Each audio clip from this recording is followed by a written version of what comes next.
नमस्कार, बहस के नंबर 1 शो ताल ठोके में आपका स्वागत है। मैं हूं विशाल पांडे। ऐसा लग रहा है जैसे पश्चिम बंगाल में भीड़ के जरिए पिटाई का ट्रायल चल रहा हो।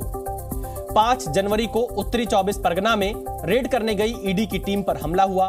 उसके ठीक बाद अब चंद दिनों बाद ही पश्चिम बंगाल के पुरुलिया में फिर भीड़ ने हमला किया है। इस बार 3 साधुओं पर हमला हुआ है। हालांकि भीड़ की पिटाई में तीनों साधु बाल बाल बच गए हैं, लेकिन जिस बेरहमी से उनकी पिटाई की गई है वो पुलिस प्रशासन की चुस्ती से लेकर नफरत की इंतहा पर भी सवाल खड़े करता है। तीनों साधुओं को इतना पीटा गया कि उनके कपड़े फट गए। एक साधु को तो पूरी तरह निर्वस्त्र करके पीटा गया, बाल पकड़कर खींचे, डंडों, लात, घूसों से पीटा। लोग कैमरे पर वीडियो बनाते रहे, लेकिन किसी ने ना तो यह समझने की कोशिश की कि सच क्या है, बस पीटते रहे। यूपी से आए साधुओं के मुताबिक उन्होंने गंगा सागर जाने के लिए 3 लड़कियों से गाड़ी रोककर रास्ता पूछने की कोशिश की थी। पुलिस के मुताबिक भाषा की वजह से इस पूछताछ को गलत तरीके से लिया गया और फिर स्थानीय लोगों ने बेरहमी से पिटाई कर दी। 11 जनवरी की इस घटना को बंगाल बीजेपी के नेता सुकांत मजूमदार और अमित मालवीय ने सोशल मीडिया के जरिए उठाया तो सियासी गलियारों में भूचाल आ गया। बीजेपी अध्यक्ष जेपी नड्डा ने घटना को लेकर पश्चिम बंगाल की ममता सरकार पर सनातन विरोधी, भगवा विरोधी होने के आरोप लगाए, तो केंद्रीय मंत्री अनुराग ठाकुर ने कहा कि ममता सरकार तुष्टीकरण में डूबी हुई है। बीजेपी ने इस पूरी घटना के लिए टीएमसी को जिम्मेदार बताते हुए इसे पालघर पार्ट 2 तक बता दिया। आरोप लगे तो ममता सरकार से लेकर टीएमसी नेताओं ने पलटवार भी किया। ममता सरकार में मंत्री शशि पांजा ने घटना को लेकर बीजेपी पर गंदी राजनीति के आरोप लगाए हैं और उल्टा बीजेपी पर तुष्टीकरण के आरोप लगाए। हालांकि साधुओं को पीटने वाले 12 लोगों को पुलिस ने गिरफ्तार कर लिया है, लेकिन इस पर सियासत के गलियारे धधक रहे हैं। आरोप प्रत्यारोप के शोले फेंके जा रहे हैं। दोनों तरफ से तुष्टीकरण पर रण छिड़ा हुआ है और इस घटना के बाद सवाल पूछा जा रहा है कि क्या बंगाल में सनातन खतरा है।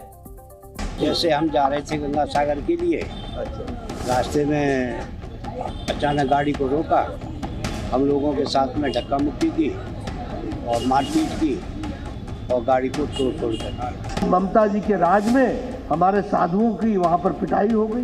सैफरन कलर से, भगवा कलर से क्या तकलीफ है, क्या दिक्कत है, और ये तब तकलीफ हो रही है जब सारा देश राममय हो रहा है। साधुओं के ऊपर संदेह किए वहाँ के जो स्थानीय जो रहते हैं, क्योंकि वो 3 लड़कियों को ले जा रहे थे। ड्यू टू द लैंग्वेज बार ये मिसअंडरस्टैंडिंग हुआ है। ये लड़की लोग सोचने लगी कि ये उनको कोई पीछा कर रहा है या कुछ कर रहे हैं। मुझे तो लगता है ये सीरिया जैसी घटना है। मैं तो उसे अपराध नहीं बल्कि आतंक के रूप में देखता हूँ। वहाँ की कॉन्स्टिट्यूशनल मशीनरी को, वहाँ की सरकार को बंधक बना लिया है। इस संदेह पे वहाँ के गांव के लोगों ने उनकी पिटाई की। पुलिस इस विषय को देख रही है, लेकिन भारतीय जनता पार्टी जो है हमेशा की तरह गुमराह करने की कोशिश करती है। सवाल ये खड़ा होता है कि तुष्टीकरण की राजनीति पश्चिम बंगाल को कहां लेकर जा रही है। Baseless, total false allegation. इस प्रकार से साधुओं के ऊपर हमले हो गए, देख लो ऐसा ना हो कि तुम्हारी भी सरकार चली जाए। आप लोग एंटी वोमेन है, इसलिए आपका प्राइम मिनिस्टर देश की एकमात्र मुख्यमंत्री के खिलाफ रिडिक्यूल करके बात करता है। आपका ये एक्टिविटी यूपी में इंडोर्स हो सकता है, बंगाल में इंडोर्स नहीं होगा। वहाँ कानून, लॉ एंड ऑर्डर की कोई स्थिति ही नहीं है और ममता बनर्जी नए जमाने की जिन्ना बन के उभरी हैं। तो देखिए, तुष्टीकरण का रण इस वक्त इसको लेकर सवाल पूछे जा रहे हैं और क्या सनातन खतरे में है पश्चिम बंगाल में, इस बात को लेकर भी सवाल लगातार उठाए जा रहे हैं। हमारे साथ बातचीत करने के लिए मौजूद हैं राकेश त्रिपाठी जी, भारतीय जनता पार्टी के प्रवक्ता हैं। थोड़ी देर में हमारे साथ स्वयं पुरोहित जी जुड़ेंगे जो कि टीएमसी के प्रवक्ता हैं। कंचना यादव जी आरजेडी की प्रवक्ता हमारे साथ जुड़ रही हैं। विनोद बंसल जी वीएचपी के प्रवक्ता हमारे साथ जुड़ रहे हैं। भालचंद्र कांगो जी नेता सीपीआई हैं और साध्वी शिवानी दुर्गा जी धर्मगुरु हमारे साथ जुड़ रही हैं। पहला सवाल यहां पर वैसे तो स्वयं पुरोहित जी से मुझे पूछना था, लेकिन वो थोड़ी देर में अभी जुड़ने वाले, मैं उनके पास जाऊंगा। लेकिन पहला सवाल यहां पर भालचंद्र कांगो जी आपसे, पश्चिम बंगाल में क्या चल रहा है? साधुओं की पिटाई हो जा रही है और इतनी बुरी तरह पीटा जा रहा है कि उनको निर्वस्त्र कर दिया जा रहा है। यह कैसी कानून व्यवस्था पश्चिम बंगाल में इस वक्त चल रही है?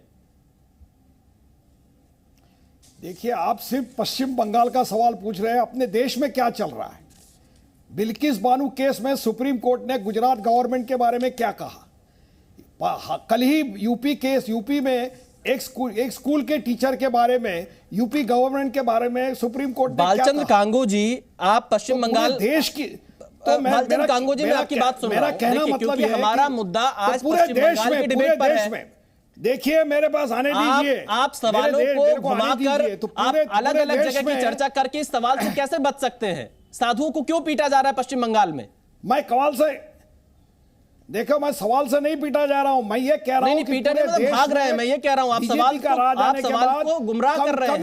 कम्युनल आइडेंटिटी हो रही है। देखिए भालचंद्र कांगो जी, मेरा सीधा सवाल है, पश्चिम बंगाल में साधुओं की पिटाई के लिए कौन जिम्मेदार है? तो मैं सीधा सवाल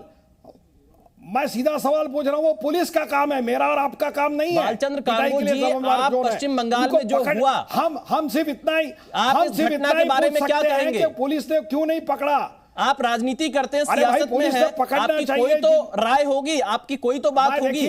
इस घटना पर आप क्या प्रतिक्रिया देंगे? कि आप पुलिस के भरोसे? मैं बोल रहा हूं ना, देखिए गुंडागर्दी वालों को पकड़ना, उनको उनके ऊपर एफआईआर दाखिल करना, उनको जेल में डालना, उनको सजा करना, ये पुलिस का काम है। और पुलिस वो करती है कि नहीं, इसके ऊपर बंगाल के गवर्नमेंट के अपना तवज्जो देना चाहिए, ये मेरा कहना है। भालचंद्र जी, आप ये तस्वीरें देख रहे हैं? नहीं, मेरे को दिख नहीं रही, मैं यहाँ पर स्टूडियो में नहीं हूं, नहीं, हम आपको अलग से भेज देंगे और खबर तो आपको खैर जानकारी होगी ही, लेकिन मैं आपकी सिर्फ प्रतिक्रिया जानना चाहता हूं। फिलहाल हमारे साथ स्वयं पुरोहित जी जुड़ गए, टीएमसी के प्रवक्ता हमारे साथ में हैं। स्वयं पुरोहित जी, आपका स्वागत है जी न्यूज पर। आपके नाम में ही पुरोहित है, लेकिन आपके राज्य में किस तरह से देखिए साधुओं को पीटा जा रहा है, ये कैसी कानून व्यवस्था है? जी देखिए ये एक निंदनीय घटना है। हम इस कृति की भर्त्सना करते हैं, मगर इसको हमारे राज्य से जोड़ना, ये महाराष्ट्र में भी हुआ था, आप देखिए साधु के ऊपर, उत्तर प्रदेश में भी हुआ था।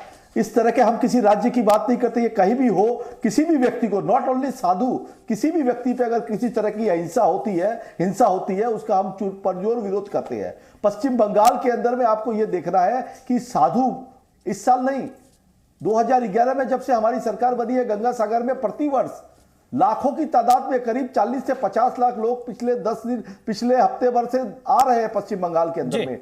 ये कहीं पे कोई घटना हो गई, दुर्घटना हो गई है, अगर उसको एक राजनीतिक परिप्रेक्ष्य में बदनाम करने के लिए सरकार के ऊपर, क्या उन लोगों को गिरफ्तार नहीं किया गया? पुलिस ने कार्रवाई नहीं की अपनी? पुलिस अपनी कार्रवाई ईमानदारी से कर रही है। आपको यह देखना कि पश्चिम बंगाल के अंदर में कोलकाता शहर जो है, आप पूरे देश के अंदर में उसको सबसे सेफेस्ट सिटी का अवार्ड किसने दिया है? केंद्र सरकार की जो रिपोर्ट आई है उसके अंदर में सेफेस्ट सिटी कलकत्ता को कहा गया है। आप देखिए श्रीरामपुर थाने को बेस्ट थाने का अवार्ड में से एक थाने का अवार्ड मिला है। तो अगर हम एक तरफ स्वयं पुरोहित जी, लेकिन साधुओं की पिटाई तो हो रही है ना, पुलिस अधिकारी किसने इतनी खुली छूट दे दी? साधुओं की पिटाई के साथ में आप उसको राजनीतिकरण ठीक नहीं है। चलिए मैं सीधा जवाब लेता हूं राकेश त्रिपाठी जी से। देखिए उन साधु का जो बयान आया है, उनका आपको बयान सुनना है, आप उनका बयान सुनिए मेरी बात खत्म होने दी। देखिए ये ममता बनर्जी के ऊपर में या हमारी सरकार के तृणमूल कांग्रेस के कर्मी के अगेंस्ट में इस एक कर्मी कार्यकर्ता तृणमूल कांग्रेस का लोगों की सेवा में लगा हुआ है। आप आइए बाबूघाट में गंगा सागर का जो मेला लगता है, हर नेता हर व्यक्ति कैंप लगा रहे हैं। मैं जवाब लेता हूं स्वयं पुरोहित जी, मैं इस डिबेट की पहले ओपनिंग में हूं, मैं फिर आपके पास आऊंगा। राकेश त्रिपाठी जी जवाब दीजिए। ये कह रहे हैं स्वयं पुरोहित का ये कहना है कि राजनीतिक परिप्रेक्ष्य में सरकार को बदनाम करने के लिए ऐसे आरोप लगाए जा रहे हैं आपकी तरफ से, आपकी पार्टी की तरफ से। देखिए विशाल जी, पश्चिम बंगाल वो राज्य बन गया है जिस राज्य में सीबीआई के अधिकारियों को गिरफ्तार कर लिया जाता है। वो राज्य बन गया है जहां पर ईडी के अधिकारियों की पिटाई होती है। वो राज्य बन गया है जहां पर अराजकता ने कानून व्यवस्था को छिन्न भिन्न कर दिया है।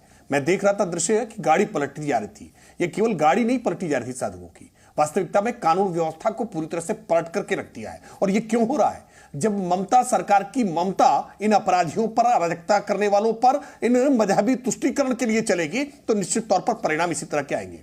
गंगा सागर का हिंदू मान्यताओं में बड़ा स्थान है। सारे तीर्थ बार बार गंगा सागर, एक बार हर हिंदू चाहता है कि अपने जीवन में एक बार अपने मोक्ष के लिए वो गंगा सागर जरूर जाए। लेकिन गंगा सागर जाने वाले साधुओं को जिस तरह बेरहमी से पिटते हुए देखा है ना, हर हिंदू का मन विदीर्ण हुआ है। पूरे देश में एक तरफ भगवान राम के जन्मभूमि पर भव्य मंदिर के लिए रामोत्सव मनाया जा रहा है, महोत्सव का वातावरण है, और वहां ऐसी तस्वीरें जब आती हैं तो निश्चित तौर पर मन बहुत पीड़ित होता है। और आज सवाल उस मोहब्बत की दुकान वालों से भी है। ये मोहब्बत की दुकान वालों ने अब तक कोई बयान नहीं दिया।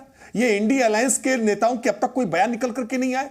अगर किसी यही मुस्लिम पर, मौलाना पर कोई इस तरह की पिटाई की घटना होती तो अब तक छाती पीट करके मातम बना रहे होते। यहां कोई निहत्था साधु पीटा गया है, उसकी दाढ़ी के साथ, उसके बालों के साथ, उनकी जटाओं के साथ किस प्रकार का खिलवाड़ हो रहा है। ये हिंदू भावनाओं को सीधे तौर पर ठेस पहुंचाई जा रही है। और मैं ये बात जिम्मेदारी पूर्वक कह रहा हूं कि आज बिहार हो या बंगाल हो, आप रामनवमी का जुलूस होगा तो पथराव होगा, आज दुर्गा प्रतिमा का विसर्जन होगा तो पथराव होगा, तो हिंसा की घटनाएं होंगी। जानबूझ करके हिंदू और हिंदू सेंटिमेंट्स को छेड़ने का बार-बार प्रयास किया जा रहा है। मैं जवाब लेता हूं, समाज इसको स्वीकार करेगा नहीं। कंचना यादव जी भी हमारे साथ जुड़ी हैं, लोकतांत्रिक भाषा में इनको भुगतना पड़ेगा। बिल्कुल, कंचना यादव जी आरजेडी की प्रवक्ता हैं। कंचना जी, राकेश त्रिपाठी का यह कहना है कि मोहब्बत की दुकान वाले क्यों चुप है, इस पर कोई बयान क्यों नहीं दे रहे हैं जो बंगाल में घटना हुई है, साधुओं को जो पीटा गया है।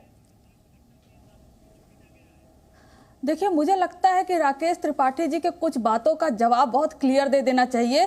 पहला ये कि कहाँ ये लिखा है कि सारे साधु संत जो है वो हिंदू हैं, और कहाँ ये लिखा है कि सारे हिंदू जो है वो साधु संत हैं। तो जो भी घटना बंगाल में हुआ उसकी हम कड़ी निंदा करते हैं, और वैसी घटना किसी के भी साथ ना हो। इस देश का कोई भी नागरिक हो, किसी के भी साथ नहीं होना चाहिए। और जो कंचना जी, एक सेकंड, कंचना जी मैं एक सेकंड आपकी अनुमति लेकर आपको रोकना चाह रहा हूं।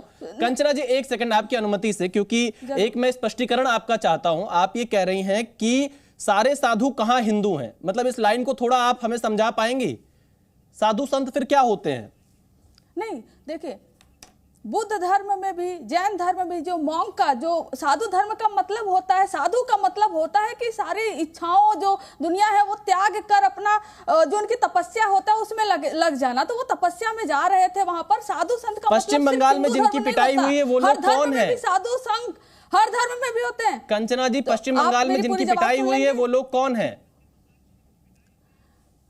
पश्चिम बंगाल में जिसकी पिटाई हुई है। हाँ। और ये कहां लिखा है कि अगर किसी पर अत्याचार हुआ है तो अत्याचार करने वाला हमेशा विपक्ष होता है? ये कहां पर लिखा है? पक्ष का भी होता है। आईटी जो है कि बीएचयू में हुआ, पक्ष का भी था। 3 लड़कों ने गैंग रेप किया, पक्ष से था, लेकिन उस पर राकेश त्रिपाठी जी क्या बोलेंगे? कंचना जी, मैं राकेश त्रिपाठी जी से जवाब लूंगा। ये कहीं नहीं लिखा है कि सारे अगर तीन साधुओं पर अत्याचार हुआ वो उसकी निंदा करनी चाहिए, लेकिन उसको सारे, लेकिन निंदा की कहां? सारे हिंदू से, आपके नेताओं ने क्या कोई निंदा की है? कंचना जी, बीजेपी से जोड़ नहीं देना चाहिए। और दूसरी बात, कंचना जी, तेजस्वी जी ने निंदा की है क्या? कि जो राकेश त्रिपाठी, कंचना जी, तेजस्वी जी ने निंदा की है क्या? माइक भेज दीजिए तेजस्वी जी के पास, आप अपना माइक तेजस्वी जी के पास भेज दीजिए। कंचना जी, आजकल तो मोबाइल है, ट्विटर पे ट्वीट हो जाता है, एक्स पर पोस्ट हो जाता है। जिनका लोकसभा इलाका है बनारस में, क्या मोदी जी ने उन लड़कों के लिए ट्वीट किया? क्या मोदी जी ने उसको बोला कि वो हमारे लोकसभा इलाका में? चलिए राकेश त्रिपाठी जी जवाब दीजिए। जो है वो आईटी सेल का मेंबर है। चलिए राकेश त्रिपाठी जी जवाब दीजिए। आरोप लगाते हैं, कहां लिखा है कि सारे अत्याचारी हमेशा विपक्ष के होते हैं, सत्ता पक्ष के होते हैं, और सबसे ज्यादा सत्ता पक्ष के होते हैं। चलिए राकेश जी। कंचना, ठीक है, ओके, आप कंचना जी ने सवाल पूछा है, मैं स्पष्ट तौर पर जवाब दे रहा हूं। कोई अपराधी भारतीय जनता पार्टी का है, इस नाते भी वो बच नहीं सकता है। ये कार्रवाई करके हमने दिखाया है। मैं पूरी जिम्मेदारी के साथ कह रहा हूं कि भारतीय जनता पार्टी का कोई व्यक्ति किसी अपराध में संलिप्त होगा तो वो बच नहीं सकता है। कार्रवाई उसके खिलाफ भी उतनी ही कठोर होगी जितनी कोई आरजेडी का या जेडीयू का या कांग्रेस का या सपा बसपा का होगा। किसी पार्टी से जुड़ा हुआ हो, अपराध किया है तो सजा मिलकर के रहेगी, लेकिन जो आप आलोचना करेंगे ना, उसमें किसी प्रकार का भेदभाव नहीं होना चाहिए। दुर्भाग्यपूर्ण तब हो जाता है जब रामनवमी पर पत्थर चलाए जाते हैं, जब दुर्गा प्रतिमा विसर्जन पर पथराव होता है तो कुछ लोग मौन साध लेते हैं, कोई आवाज नहीं निकलती है। साधु संतों पर जिस प्रकार से बर्बरता पूर्वक हमला हुआ है, इस बर्बरता पूर्वक हमले का पुरजोर विपक्ष तो कह रहा है कि आप लोग राजनीति कर रहे हैं। राकेश जी, विपक्ष कह रहा है कि आप लोग राजनीति कर रहे हैं। सवाल पूछना चाहिए था। विपक्ष का यह कहना है, टीएमसी नेताओं का, कि आप लोग राजनीति कर रहे हैं। में अगर इस मुद्दे को अगर भारतीय जनता पार्टी ने उठाया नहीं होता तो इन साधुओं के साथ आज किसी प्रकार की न खबर चली होती, न कहीं कोई कार्रवाई होती, न कोई गिरफ्तारी के लिए बातचीत होती। कोई निंदा करने तक को तैयार नहीं है। भारतीय जनता पार्टी ने इस पूरे मुद्दे को बहुत मुखरता के साथ उठाया कि देश में साधु संतों के साथ किसी प्रकार का अत्याचार अनाचार बर्दाश्त नहीं किया जा सकता है। मैं इनका जवाब देना चाहता हूं ना, ये इसी तुष्टीकरण की नीति का परिणाम है। ये जानते, देखिए पश्चिम बंगाल को हमने देखा है वामपंथी हिंसा से कैसे जूझते हुए, कितनी वामपंथी हिंसा, लाल हिंसा हुआ करती थी, और विकल्प के तौर पर ममता बनर्जी आई थी कि स्वयं पुरोहित जी मैं आ रहा हूं आपके पास, स्वयं पुरोहित जी आ रहा हूं मैं, उन्हीं हिंसाइयों पर, उन्हीं दंगाइयों पर उठाना। चलिए राकेश त्रिपाठी जी मैं आता हूं आपके पास दोबारा। विनोद बंसल जी हमारे साथ जुड़े हुए हैं, उनसे एक सवाल ये है। विनोद बंसल जी, जो पश्चिम बंगाल में हुआ, जिस तरह से साधुओं को पीटा गया है, टीएमसी ये कह रही है कि बीजेपी तुष्टीकरण की राजनीति कर रही है, बीजेपी ये कह रही है कि लगातार भगवा को ही निशाना क्यों बनाया जा रहा है। आखिरकार इस तरह की घटना पश्चिम बंगाल में पिटाई की क्यों ज्यादा दिखाई दे रही है? पहले ईडी की टीम पर हमला और अब साधुओं की पिटाई। विशाल जी, सिर्फ ईडी और साधु नहीं है, बंगाल में तो कोई हिंदू सुरक्षित है ही नहीं, क्योंकि वहां पर जिहादियों का और बांग्लादेशियों का और घुसपैठियों का राज है। बांग्लादेशी घुसपैठियों हैं या रोहिंग्या घुसपैठी है, उनको ममता जी दीदी का जो प्यार है, जो उनकी ममता है, वो असीमित मिलती है। और हिंदू समाज वहां पर त्रस्त है, परेशान है, पीड़ित है और उस पर लगातार हमले झेल रहा है। एक बार नहीं है, बंगाल के किसी भी हिस्से में चले जाइए, हिंदू को सुरक्षा मिल नहीं सकती। आप देखिए कि ये जो गंगा सागर है, ये महान तीर्थ है, उस महान तीर्थ का विकास, अभी सारे तीर्थों का विकास हो रहा है। क्या ममता दीदी ने कभी सोचा है कि गंगा सागर का भी विकास करने के बाद में हम इस विनाश से बच सकते हैं?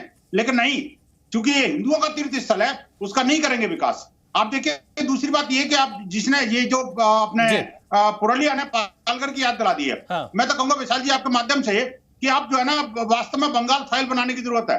कश्मीर फाइल बनी, उससे कश्मीर की सारी नंगी तस्वीरें सामने आई, वही बंगाल की अब नंगी तस्वीरें सामने आने का समय है।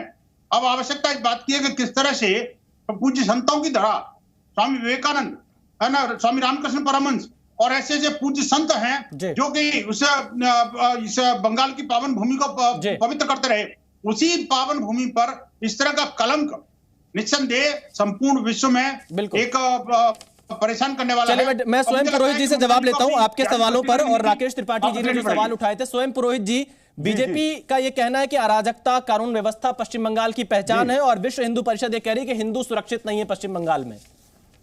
देखिए, नहीं, देखिए, दो चीज आपको जानना जरूरी है। जो पुरुलिया में जो डिस्ट्रिक्ट पुलिस का जो स्टेटमेंट आया है, जो फैक्ट्स आया है सामने कि 4 साधु, जिसमें एक नागा साधु थे, कुछ लड़कियों के साथ में वो कैओस तैयार हुआ, कुछ महिलाएं थी, भाषा हो सकता है भाषा का आदान प्रदान वो नहीं समझ पाए, उसकी वजह से वहां पे झुंड भीड़। देखिए, इसका जो राजनीतिकरण हो रहा है ये ठीक नहीं है।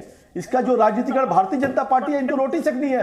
अरे जिनको अटैक किया, मॉब अटैक, वो विनोद जी एक-एक करके आप स्काइप से जुड़े हुए, आवाज साफ नहीं आ पाएगी, एक-एक करके मेरी बात खत्म होने दीजिए। स्वयं पुरोहित जी की बारी है। सुनिए, वो जो इनको जी, स्वयं जी आप अपनी बात पूरी करिए जी। ये जो भारतीय जनता पार्टी वाले इतने साधु संतों की चिंता कर रहे हैं, शंकराचार्य जी का बयान सुनिए, संतों का अपमान नहीं सहेगा हिंदुस्तान। शंकराचार्य जी के साथ जिस तरह से भारतीय जनता पार्टी ने अपमान किया है, उसके बारे में ये कोई बात नहीं करेंगे। संतों का अपमान करने वाली भारतीय जनता पार्टी है।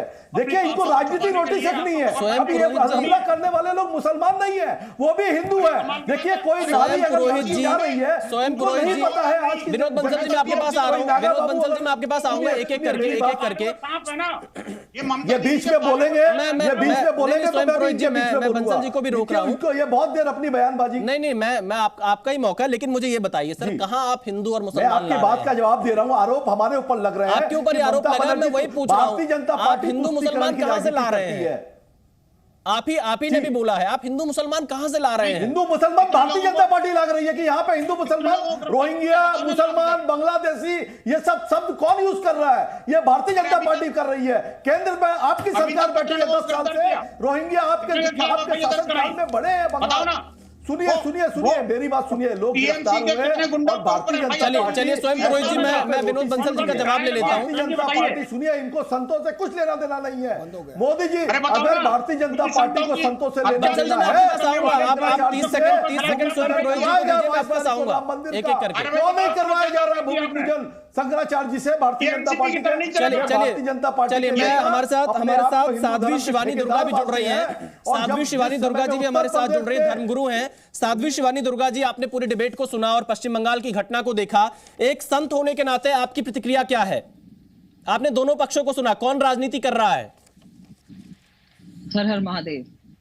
ये अति दयनीयपूर्ण है कि इस तरह की घटनाएं हो रही हैं। पालघर हमें याद दिलाती है ये घटना। पालघर में इतना सब हुआ, वही सब हम यहाँ देख रहे हैं बंगाल में। और बंगाल तो खैर फेमस है कि बंगाल में इस तरह की घटनाएं होती हैं, साधुओं को तंग करना। मेरा अपना एक्सपीरियंस है, मेरा पर्सनल एक्सपीरियंस है। मैं वहां गई थी 2018 में, तारापीठ मुझे जाना था, तो मेरा अपना एक्सपीरियंस है एक, जो मैं अभी यहाँ शेयर नहीं करना चाहती। लेकिन ये सत्य है कि जो ममता जी है, ममता बनर्जी जी, ये नाम विपरीत गुण है। नाम इनका ममता है, लेकिन इनके अंदर ममता बिल्कुल नहीं है। स्पेशली हिंदुओं के लिए, साधु संतों के लिए, ये श्री राम जी के नाम से चिढ़ती हैं। इनके नाम सामने अगर श्री राम जी का नारा जोर से लगा दो तो ये उन लोगों को लाठी से पिटवाती हैं। तो साधु संत तो ये बिल्कुल बर्दाश्त नहीं कर सकती जी। रही बात हिंदुओं की, अभी यहाँ पर एक प्रवक्ता कंचना जी बोल रही थी कि हिंदू जो है साधु हर धर्म में होते हैं। तो मैं आपको बता दूं कि साधु नहीं होते हर धर्म में, साधु केवल हिंदू धर्म में होते हैं। तो आप अपना ये हिंदी का थोड़ा सा व्याकरण ठीक कर लें। रही बात, अभी मैं और भी सबको सुन रही थी, सब लोग ये सत्यपाल घर का मैटर हुआ जब, तो उसके बाद वो सरकार नहीं टिक पाई, साधुओं के जाने के बाद उनका श्राप लिया। तो अब ये है कि समय ममता जी की गद्दी का भी आ गया है, उनसे जाने का, इसीलिए साधुओं पर उन्होंने ये होते हुए अत्याचार देख लिया, तो अब उनकी गद्दी भी उनसे छिनेगी। चलिए, हमारे साथ बालचंद कांगो जी जुड़े हैं, सीपीआई के नेता। फिर मैं राकेश त्रिपाठी जी के पास जाऊंगा। बालचंद कांगो जी, अब तो आप कुछ कह दीजिए पश्चिम बंगाल की इस घटना पर, कि अभी भी आप हर जगह की घटना को बताकर इस घटना पर बोलने से बचेंगे? जी, उन्हीं की संस्कृति को ममता आगे लेके चल रही है। विनोद जी, मैं आपके पास आ रहा हूं। बालचंद कांगो जी, आपको मेरा सवाल सुनाई पड़ा? चलिए, उनके पास जाएंगे। राकेश त्रिपाठी जी, आपने स्वयं पुरोहित को सुना, वो लगातार ये कह रहे हैं कि आप लोग इस पर राजनीति कर रहे हैं। 12 लोगों को गिरफ्तार कर लिया गया इस मामले में, भाषा की कोई दिक्कत थी? देखिए, स्वयं अपने दिल पर हाथ रख करके स्वयं पुरोहित भी इस पूरे घटनाक्रम को देखेंगे तो ये स्वीकार नहीं कर सकते हैं। जिस निर्दयता के साथ, बर्बरता के साथ, लोक मंगल की कामना के साथ जीवन जीने वाले साधु संतों पर, निहत्थे साधु संतों पर इस प्रकार की बर्बरता का व्यवहार हो रहा है, उस पर इस प्रकार के खोखले तर्क लेकर के आएंगे? क्या यह सच नहीं है कि भारतीय जनता पार्टी के नेताओं ने अगर इस पूरे मसले को न उठाया होता, अगर इस पर मीडिया ने चर्चा न की होती, तो क्या आज कहीं कोई कार्रवाई होती? क्या इस पूरे मामले में कहीं कोई कार्रवाई करते हुए सरकार दिखाई पड़ती? कोई बोलने तक को तैयार नहीं होता। सच यह है कि आज भीड़ तंत्र बना करके रख दिया। बताइए, शंकराचार्य जी ने जो आरोप लगाए हैं आपके ऊपर में, तो हिंसक चुनाव केवल आज बंगाल में होते हुए दिखाई दे रहे हैं। यानी जो परिस्थितियां बिहार के एक समय में हुआ करती थी, उससे ज्यादा बदतर स्थिति आज बंगाल की हो गई। अरे बंगाल को अगर आप हिंसा फैलाने काल के साथ देखेंगे, जांच का विषय है कि आपके लोगों ने किया है। सबसे बुद्धिजीवियों का स्थान, देश में आजादी का सबसे बड़ा बिगुल जो फूंका गया था वो बंगाल से फूंका गया था। लेकिन उस बंगाल को आज कैसे जिहादी मानसिकता के साथ, कैसे आज घुसपैठियों के साथ जोड़ने का काम किया है। बंगाल की जनता ने आपको नकार दिया है, बैंक के लालच में वहां की बुद्धिजीवी जनता ने आपको नकार दिया है। हो जाइए, आप यहाँ हिंदू मुसलमान साधु संतों का अपमान होता है ना, जिस भूमि पर साधु संतों का अपमान होगा वो भूमि खुशहाल नहीं हो सकती है। बंगाल खुशहाल नहीं हो सकता अगर साधु संतों का अपमान होगा, ऐसी बर्बरता से पिटाई होगी तो बंगाल खुशहाल नहीं हो सकता है। बंगाल की खुशहाली के लिए, भगवान के लिए ऐसी घटनाओं पर कठोरता से कार्रवाई करिए। स्वयं पुरोहित जी अगर कार्रवाई पर कठोरता से नहीं करेंगे ना, सरकार हो सकता है आपकी बनी रहे, सरकार हो सकता है आप बना ले जाए, आप पुष्टिकरण कर ले जाए, लेकिन बंगाल खुशहाल नहीं हो सकता है। साधु संतों की पिटाई हिंदू धर्म के लोगों को आज अंदर तक पीड़ा पहुंचा रही है। हम बार बार कह रहे हैं कि पूरा देश राममय है, सब देश में सब लोग खुशियां मनाई जा रही हैं। ऐसे में यह घटना का हो जाना निश्चित तौर पर बहुत पीड़ा पहुंचा रहा है। बालचंद कांगो जी, आपको आवाज आ रही है, आप हमारे साथ जुड़ गए, मुझे जानकारी मिली है। मेरा सवाल आपसे वही है कि आपने पूरे दोनों पक्षों को सुना, आपका भी तो अपना कोई पक्ष होगा इस घटना पर, कि आप अभी भी देश के तमाम चीजों को बताकर इस घटना पर बोलने से बचेंगे? नहीं, देखिए, सीधा सवाल है कि लोगों को कौन भड़का रहा है। धर्म की राजनीति लोगों को भड़का रही है, लोगों की भावना को भड़का रही है। और जहां पर लोगों की भावना भड़क जाती है, लोग कानून का रास्ता, कानून को तोड़ देते हैं। उसके लिए ममता जी का अगर जिम्मेदार कौन है? बार बार राम का विरोध करना, जय श्री राम का विरोध ममता करना। जी के लोगों ने, ये टीएमसी के लोग, इसके पीछे बीजेपी के लोग नहीं है। आपके पास क्या प्रूफ है? आपके पास क्या प्रूफ है कि ये मुझे बताइए कि आपके 2024 के इलेक्शन को 2024 के इलेक्शन को सामने रख के बीजेपी के लोगों ने ये हंगामा किया है? ये अगर मैं कहूंगा तो आपके पास क्या प्रूफ है? मैं ये पूछ रहा हूँ, 2024 का इलेक्शन सामने रख के बीजेपी के लोगों ने ये कानून की कार्रवाई की है। तो क्या गलत? एक करके बोलेंगे तो आवाज ज्यादा साफ आएगी। मैं सभी को मौका दूंगा। विनोद बंसल जी, अगली बारी मैं आपके पास ही आ रहा हूं। बालचंद कांगो जी, आप जल्दी से अपनी बात पूरी करिए, फिर कंचना यादव जी। 2024 के इलेक्शन को सामने रखे हुए ये खेल खेला जा रहा है। बालचंद्र जी ठीक है, आपने अपनी पूरी बात रख दी, आप अभी भी मेरे सवाल का जवाब नहीं दे रहे हैं। मैं आपसे ये पूछ रहा हूं बार बार कि इस घटना पर आपकी पार्टी की क्या प्रतिक्रिया है। आप 2024 बता दे रहे हैं, आप इसको धार्मिक ध्रुवीकरण बता दे रहे हैं, लेकिन आप इस घटना पर नहीं बोल रहे हैं। हमारी घटना के बारे में यह कहना है कि पुलिस गुंडों के बारे में कार्रवाई करे, यह हमारा कहना है। बहुत देर लग गई आपको इतना कहने में। बालचंद्र जी डिबेट शुरू हुए देखिए कितना समय हो गया और बहुत 24 मिनट हो गया, 24 मिनट लग गए आपको ये बयान देने में।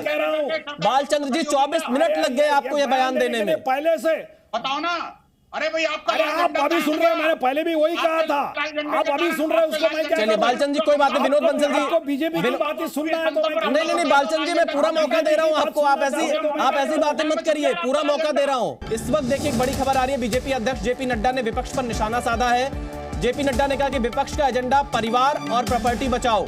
ये इस वक्त की एक बड़ी खबर आ रही है। बीजेपी अध्यक्ष जेपी नड्डा ने विपक्षी दलों पर निशाना साधा है।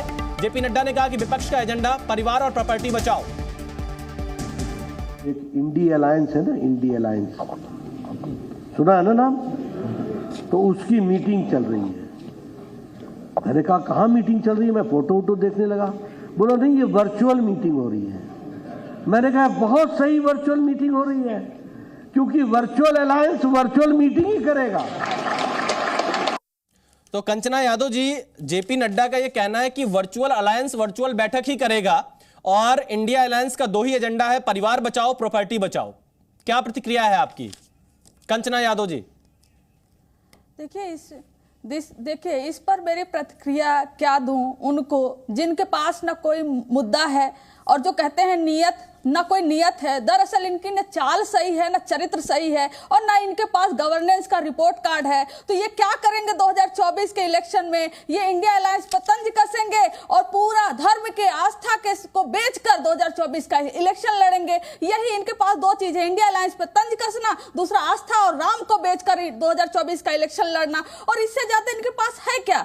इनकी स्थिति बहुत दयनीय है, हम इन पर कुछ बोल ही नहीं सकते। हमें दया आ रही है जैसा जेपी नड्डा जी बोल रहे हैं और खुद के पार्टी में झांक कर देखें कि परिवारवाद से आए हुए कितने प्रोडक्ट हैं। अपने प्रोडक्ट पे नजर देखें, दूसरे इंडिया अलायंस पर बाद में जाएं, अपने गिरोह में पहले जाके कहां है उनकी गवर्नेंस, क्या है उनका जो है कि रिपोर्ट कार्ड दिखाएं, वो रिपोर्ट कार्ड उसके आधार पर जाएं। इनके अंदर कॉन्फिडेंस ही नहीं है कि इन्होंने अच्छा सरकार चलाया है, इसलिए पूरी आस्था को ये बेचकर 2024। राकेश त्रिपाठी जी, एक छोटी सी प्रतिक्रिया आपकी, फिर विनोद बंसल जी के पास मुझे जाना है, क्योंकि जेपी नड्डा ये कह रहे हैं आपकी पार्टी के जो अध्यक्ष है कि वर्चुअल अलायंस वर्चुअल बैठक ही करेगा और परिवार बचाओ प्रॉपर्टी बचाओ यही एकमात्र एजेंडा है इस गठबंधन का। राकेश त्रिपाठी जी। देखिए विशाल जी मेरी एक तो बहुत आपत्ति है, कंचना यादव जी जिस प्रकार के शब्दों का इस्तेमाल करती हैं ये हिंदू भावनाओं को ठेस पहुंचाते हैं। राम को बेच करके, राम को कौन बेच सकता है और कौन खरीद सकता है? किसकी हैसियत है कि प्रभु राम को खरीद सकता है? ये किस प्रकार की भाषा का प्रयोग करते हैं? कंचना जी एक एक कर, कंचना जी आपके बीच में कोई नहीं बोला, एक एक कर। राकेश त्रिपाठी जी की बारी है। अभ्यास ही नहीं रहता है कि आप किस कंचना जी एक एक कर। राकेश त्रिपाठी जी की बारी है। मैं जानता हूं बौखलाएंगे, मैं जानता हूं बौखलाएंगे आप, मैं जानता हूं बौखलाएंगे। देखिए वर्चुअल बैठक का जो किए ना, सच ये है कि इंडिया अलायंस की 3-4 बैठकों के बाद अभी भी ये जनता के बीच में जाने की हिम्मत नहीं जुटा पा रहे। तय किया था इन्होंने कि भोपाल में हम रैली करेंगे, पब्लिक रैली, कमलनाथ जी ने मना कर दिया, हिम्मत नहीं हो पाई उसके बाद कि ये जनता के बीच में जा पाए। अब तो एक्चुअल बैठक भी नहीं कर पा रहे, अब वर्चुअल बैठक पर आ गए। सच ये है कि कहीं कोई नीति नहीं है, कहीं इनके बीच में आपस में कोई सामंजस्य नहीं है, बदनीयती के साथ बनाया गया गठबंधन का यही असर होता है। विनोद बंसल जी, हम अपनी डिबेट में वापस आते हैं, क्योंकि जिस तरह से आरोप लगाए गए यहां पर, कंचना यादव जी आप लोग को आस्था के नाम पर राजनीति करने का आरोप लगा रही हैं, इसके अलावा और भी तरह की बातें कही गई। क्या आपकी प्रतिक्रिया है फिलहाल?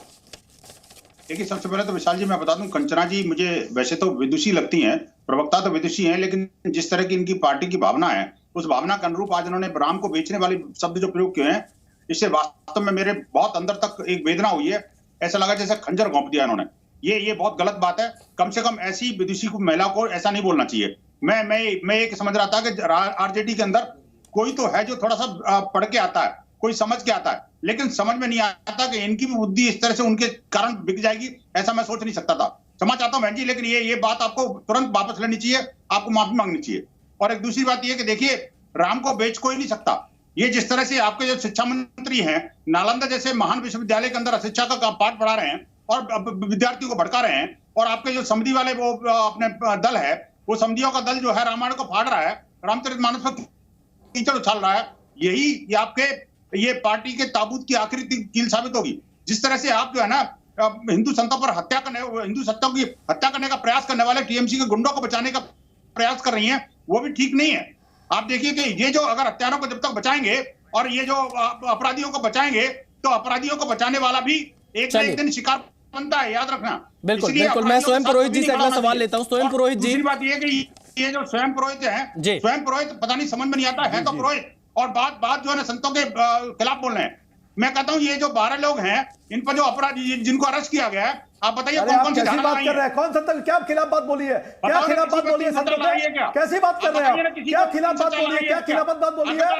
क्या खिलाफत बात बोली है? और आप चुपचाप बैठे हुए हैं। आप मुझे बताइए, गंगा सागर के लिए आपने आज तक कोई कदम उठाया क्या?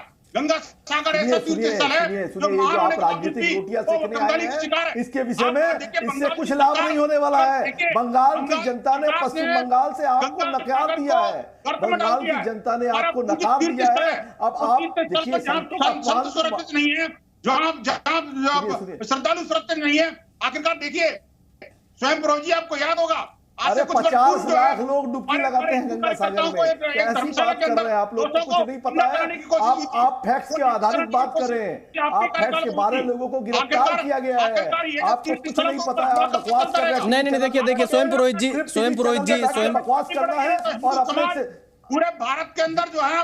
चलिए विनोद बंसल जी, मैं फिर आपके पास लौटूंगा। आप आरोप मुझ पे लगा रहे हैं और मेरा जवाब नहीं ले रहे। नहीं, मैं स्वयं पुरोहित जी आपसे ही जवाब लेने आ रहा हूँ। स्वयं पुरोहित जी, मैं आपका ही जवाब लेने के लिए आपके पास आ रहा हूँ, स्वयं पुरोहित जी। और इसी के साथ भाई ये क्यों भौंक रहे हैं? नहीं, देखिए इस तरह के शब्दों का प्रयोग नहीं, स्वयं पुरोहित जी, इस तरह के शब्दों का प्रयोग नहीं। आप सभी सम्मानित मेहमान हैं, आप किसी के लिए इस तरह के शब्दों का प्रयोग मत करिए।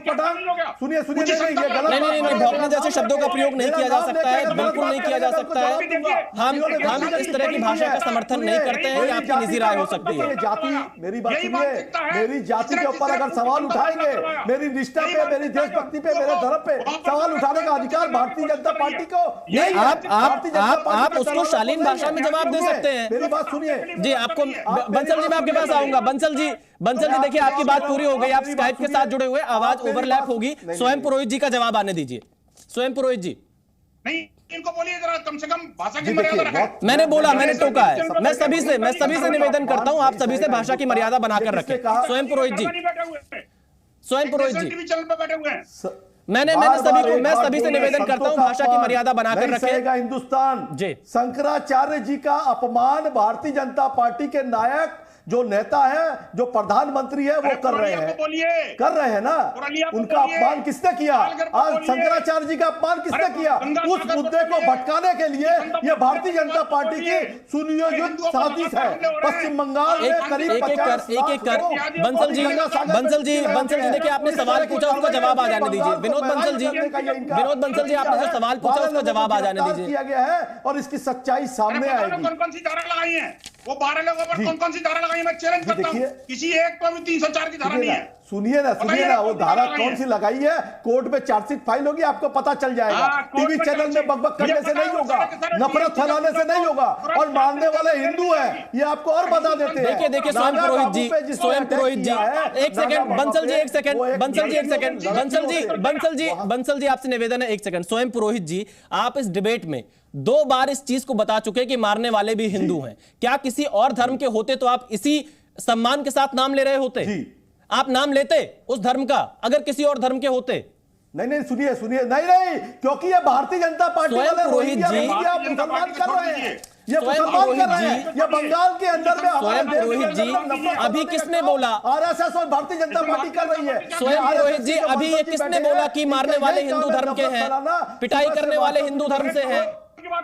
पूज्य संतों पर नहीं, ये बताना जरूरी है दर्शकों को। आप अपने दर्शकों को बताइए, क्योंकि आप अपनी व्हाट्सएप यूनिवर्सिटी में चलाएंगे कि बंगाल में मुसलमानों द्वारा स्वयं पुरोहित जी, देखिए आप इसे, ये बिल्कुल साफ है कि धार्मिक एंगल पर इस मामले को लेकर कौन जा रहा है। स्वयं पुरोहित जी, बिल्कुल साफ हो रहा है कि आप इस मुद्दे को धार्मिक एंगल पर ही लेकर जा रहे हैं। स्वयं पुरोहित जी, आप इस मामले को धार्मिक एंगल पर ही लेकर जा रहे हैं। आपकी सरकार है, पश्चिम बंगाल में आपकी सरकार है, कानून व्यवस्था आपकी जिम्मेदारी है। भारतीय जनता आप कानून व्यवस्था की जिम्मेदारी से बच नहीं सकते हिंदू मुसलमान में बांटकर। गिरफ्तार पुलिस ने, अरे पुलिस मौके पर पहुंच। बंसल साहब, आप स्काइप के माध्यम से जुड़े, एक एक करके बोलेंगे तो आवाज साफ आ पाएगी। स्वयं पुरोहित जी, आप पश्चिम बंगाल की सरकार में हैं।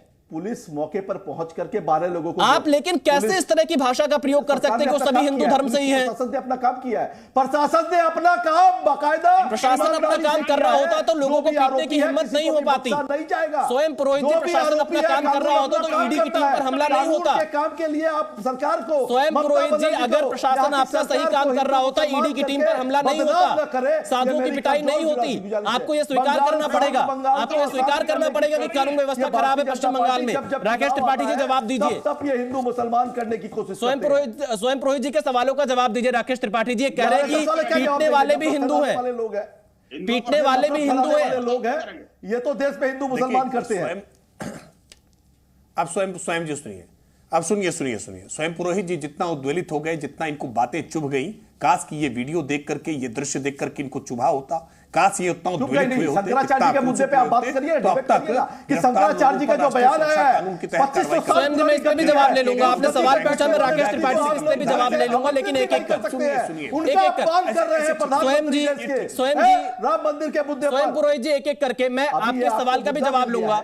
मैं आपके सवाल का भी जवाब ले रहा हूं राकेश त्रिपाठी से। मैं चाहूंगा राकेश त्रिपाठी अपने जवाब में आप इस बात को भी शामिल करिए। विभाजन करना है देश के अंदर में, मैं तो चाहते हैं आप लोग। चलिए स्वयं पुरोहित जी, मैं जवाब लेता हूं राकेश त्रिपाठी जी से। मैं जवाब देता हूं। अब सुनिए। स्वयं पुरोहित जी ने 2 बार 3 बार बार इस बात को दोहरा रहे हैं कि शंकराचार्य जी कब पानी है। श्री राम जन्मभूमि तीर्थ क्षेत्र न्यास ने शंकराचार्यों को निमंत्रण भेजा है और शंकराचार्य को लेकर के विवाद उत्पन्न करने का प्रयास विपक्ष के लोग कर रहे हैं, जबकि अभी शंकराचार्य के बयान चलाने लगे ना अपने चैनल पर आप अभी, तो ये शंकराचार्य की आलोचना करने लगेंगे। अभी मुक्तेश्वरानंद जी की बातचीत जो मुसलमानों के संदर्भ में है ना, जैसे ही चलाएंगे वैसे ही अब ये शंकराचार्य की आलोचना करने लगेंगे। सच ये नहीं है कि आज जयेंद्र सरस्वती कांची कामकोटी के शंकराचार्य उनकी गिरफ्तारी करने का पाप ये कांग्रेस की सरकार ने किया था। शंकराचार्य को गिरफ्तार करके जेल भेजने का काम आपको करते हैं और आज शंकराचार्य का सम्मान आपको दिखाई दे रहा है। सच ये है कि देश में साधु संतों का अपमान करने का काम आप करते हैं और कोई ठेकेदार नहीं हो सकता। ठेकेदार कोई नहीं हो सकता। अरे भाई, कोई साधु संत, कोई महंत ठेकेदार उसके लिए शब्द प्रयोग कर रहे हैं ना। ठेकेदार शब्द प्रयोग करना ही अपमान करना है। ये ठेका की प्रथा आप रखिए, हिंदुओं का कोई ठेकेदार नहीं हो सकता है। ये ठेकेदार की प्रथा जो है ना, ये आपको मुबारक हो, आप ठेका लेते रहिएगा। वास्तविकता में ऐसे लोग बौखला गए हैं, इनकी बौखलाहट दिखाई पड़ रही है। सच ये है, नहीं आप स्वयं पुरोहित बौखलाइए मत, बौखलाइए मत स्वयं पुरोहित। इतना आक्रोश दिखाते तो अब तक कार्रवाई हो गई होती, इतना आक्रोश दिखाते तो आज कानून व्यवस्था ताक पर रख गई होती। चलिए हमारे पास फिलहाल वक्त इतना ही है, लेकिन ऐसे मामलों में राजनीति करने की बजाय एक्शन की जरूरत है। जिन लोगों ने साधुओं के साथ मार पिटाई की है, उन पे कड़ा एक्शन होना चाहिए।